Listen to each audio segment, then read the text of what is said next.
The Science of Mind by Ernest Holmes. Read by Michelle Ingalls. February 16th. Freedom or bondage? We, therefore, arrive at the conclusion that while bondage is an experience, there is a reality to which bondage is not real. To that reality, bondage is not even an illusion or hallucination. There is a part of us that is never fooled. That is why, in the midst of the greatest trial, death, or any human suffering, something arises from within and says with Job, "Though I die, yet shall I live." Freedom of will means the ability to do, say, and think as one wishes, to express life as one personally desires. To be able merely to think and dream of freedom would not be liberty. A prisoner under a life sentence can do that. To imagine, without the power to manifest such imagination, would be to remain in a dream world, which would never come to self realization. This is not the world in which man lives at all, for man's world is one of self expression, even though this expression appears to limit him. We are in an infinite mind. An infinite mind is also in us. It is by this mind that we think. This mind is eternal, therefore we are eternal. This mind is complete, therefore we are spiritually complete, though we do not appear to be so. This does not alter the fact that potential man is just as perfect as in the inherent God. As Jesus said, "Fear not, little flock, it is your Father's good pleasure to give you the kingdom." If it is the Father's good pleasure to give us the kingdom, we should learn how to receive it and use it. A freedom under compulsion would amount to the worst kind of bondage.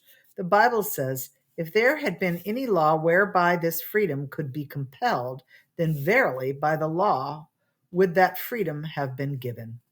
If there had been a way by which the divine creative principle could have compelled man to suddenly appear on the scene of experience full orbed with all his freedom and still be an individual, then verily by the law would this have been done.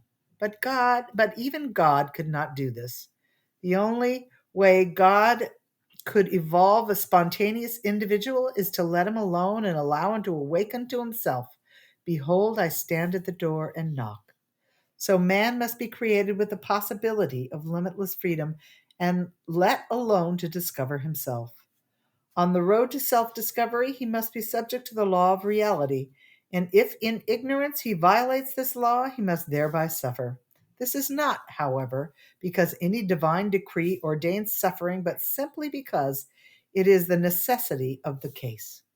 God never intended man to suffer. Suffering may be salutary in that it leads us to a place where we learn that it is unnecessary.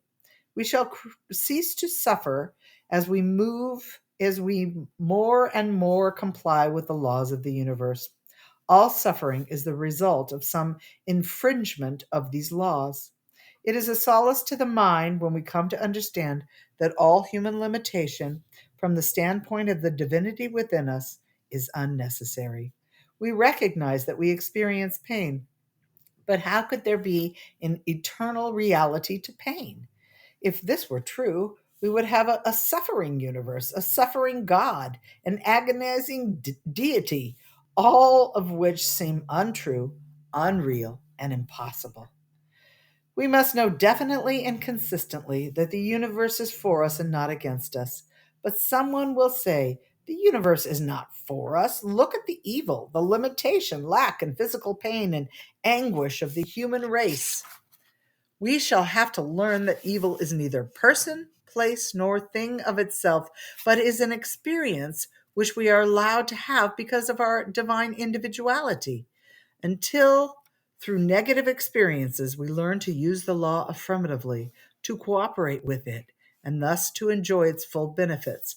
For the true law is a law of liberty and not of bondage. The universe is foolproof.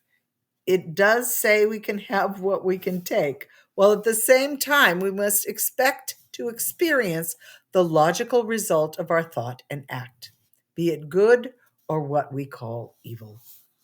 The meaning of freedom implies the possibility of suffering, because if we are free only by virtue of the possibility of choosing more than one course of action as an experience. There is no freedom or happiness as a spontaneous individuality unless there can be a temporary restriction of bondage and unhappiness through the wrong use of freedom. All things are possible to the infinite, but the infinite never or forever remains true to its own nature and never contradicts itself. If man takes his images of thought only from the previous experiences, then he continues in the bondage which those previous experiences create. If we talk about discord, we shall become more discordant. The more the world arms for war, the more certain it is that there will be war. People who spend all their time talking about their unhappiness become more unhappy. Jesus understood these great laws of cause and effect in the universe, which work sometimes with apparent slowness, but always with sureness. Eventually, we shall understand that all human bondage is an invention of ignorance.